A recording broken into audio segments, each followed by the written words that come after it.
This is a demonstration of the installation of the lockpick. We're in a 2013 Ford F-150 Lariat.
This is a shot from underneath the airbag unit itself.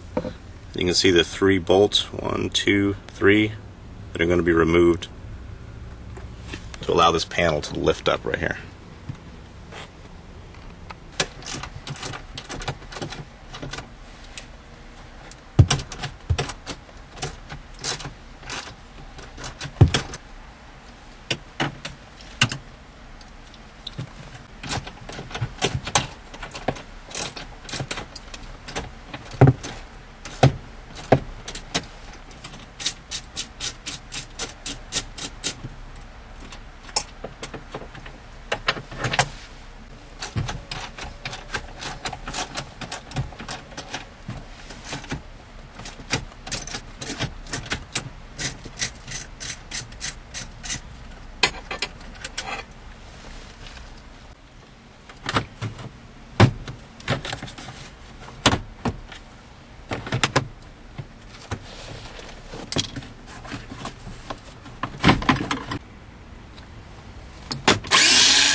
Just release this tab here, and that'll allow the connector to be pulled free.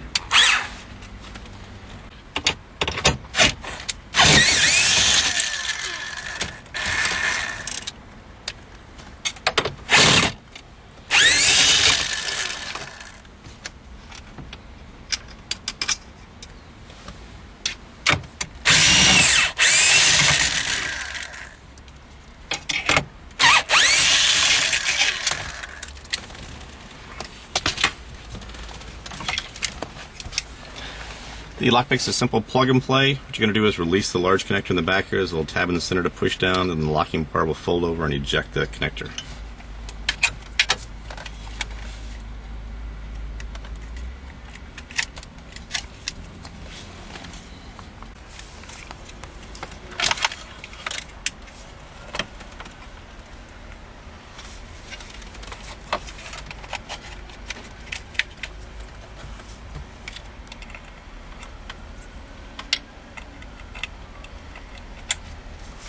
When you install yours, you're going to make sure the wires are passed, nicely behind the screen. Also, the module itself, just route the wires accordingly.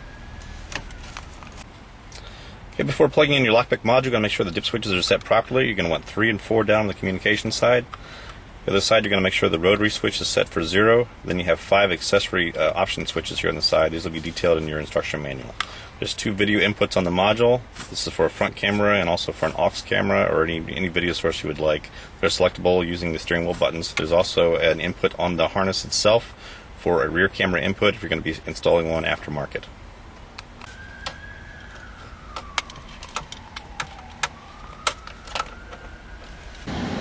When you turn the car on for the first time, it might take up to 30 seconds for the screen to activate and show something. It'll just remain completely black like this. Then it'll illuminate, say the word sync across it. There'll be a bar graph that shows up on the screen. This will slowly fill out. When it gets to the end, it'll kind of hang for a few seconds, and then the radio will reboot and ready for action. Okay, the operation of the lockpick in the F150 is very simple. We're just going to use 2 buttons on the steering wheel. It's going to be the hang-up button and also the voice button just above it. The hang-up button will activate the video functions. In this case, we have a factory rear camera. I'll go ahead and press that, hold it for 3 seconds. You hear an audible beep. And the interface will activate the factory rear camera. If you had an aftermarket camera, it would show you the aftermarket one as well.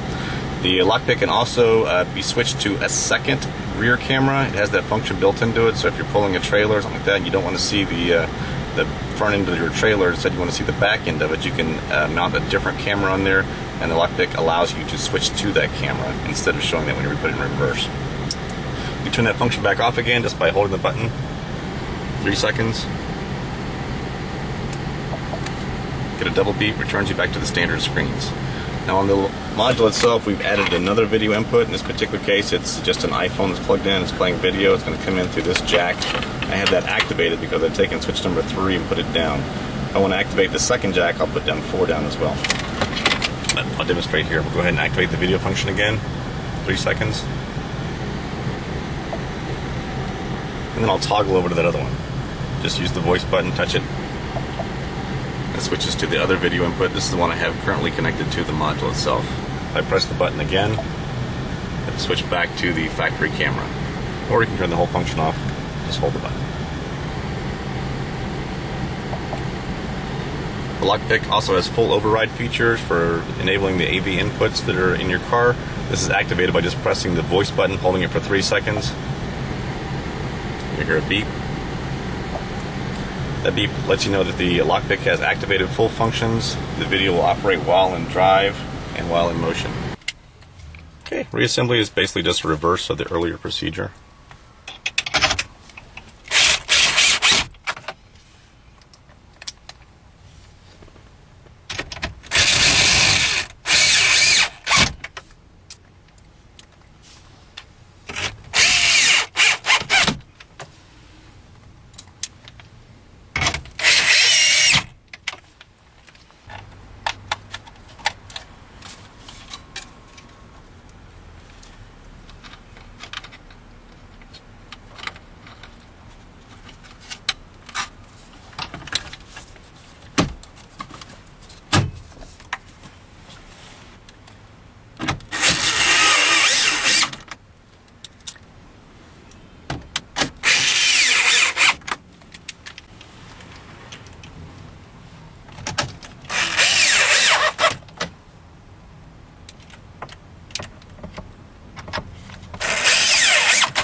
that completes your installation of the lockpick.